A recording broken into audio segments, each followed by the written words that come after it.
2 linggo na lang, pasukan na sa ilang public schools sa Pilipinas, mga lumang problema pa rin ang bubungad katulad ng kakulangan ng mga classroom at silya. Pero giit ng DepEd o ng Department of Education, napunan na raw ng Administrasyong Aquino ang classroom backlog. May report si Mark Zambrano. Problemado ang pamunuan ng La Union National High School ngayong malapit na ang pasukan. Wala kasing silid-aralan para sa 800 estudyante sa senior high school. Sa Hulyo o sa Agosto pa raw inaasahang matatapos ang mga itinatayong silid-aralan. Pati mga upuan, kulang din. Mag-makeshift muna siya, pero meron kasi kaming na-open din na mga integrated schools. Kayong ilang enrollment dito ng junior high school nila, mapupunta na sa integrated schools. Yung mababakante nilang kwarto, gagamitin muna ng senior. Sa Extension Campus naman ng Esperanza National High School sa Coronadal City, South Cotabato, may mga classroom nga.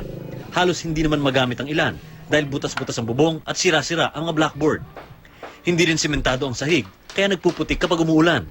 Ang nagsisilbi pang pundasyon ng silid-aralan, mga poste ng kuryente. Sana matulungan yung school na ito. Hindi naman ito para sa amin. Ginagawa na namin ito para sa mga anak namin, sa apo namin na balang araw, maganda yung edukasyon.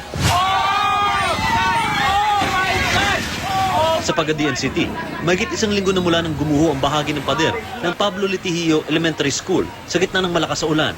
Nangangamba tuloy ang mga guro at magulang kung ligtas pa bang gamitin ng mga silid-aralan ngayong pasukan. Hindi raw muna ipagagamit ng City Engineering Office ang 2 sa mga classroom para iwas disgrasya. May mga kulangan man, may ilang paaralan namang bumuti ang pasilidad. Umpisa ng klase noong 2014 nang bisitahin ng GMA News ang Malinta Elementary School Pinalagad Annex sa Valenzuela City. Siksikan ng mga estudyante sa isang upuan, init na init. At dahil kulang ang classrooms, pati ang computer room, ginamit na rin silid-aralan. Pero ngayong taon, may e-board at mga computer na.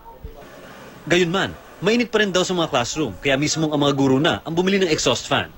Ang DepEd, nanindigang napuna na ng Administrasyong Aquino ang mahigit 60,000 kulang na classroom sa mga pampublikong paaralan. Ang tinutugunan na lang daw ngayon ng DepEd ay ang kakulangan ng mga silya at palikuran. Ang problema natin dito ay kulang sa spasyo.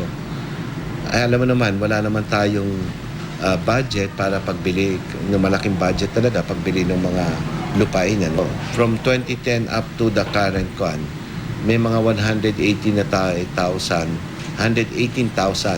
na mga silid-aralan na napatayo. At habang may mga kakulangan sa pasilidad, ang guro sa Malinta Elementary School na si Isabel, sa ibang bagay na lang daw babawi. Quality education na lang kahit na may problema sa physical. Quality na pagtuturo, yan. Yan na lang, doon na lang kami bumabawi. Mark Zambrano, GMA News.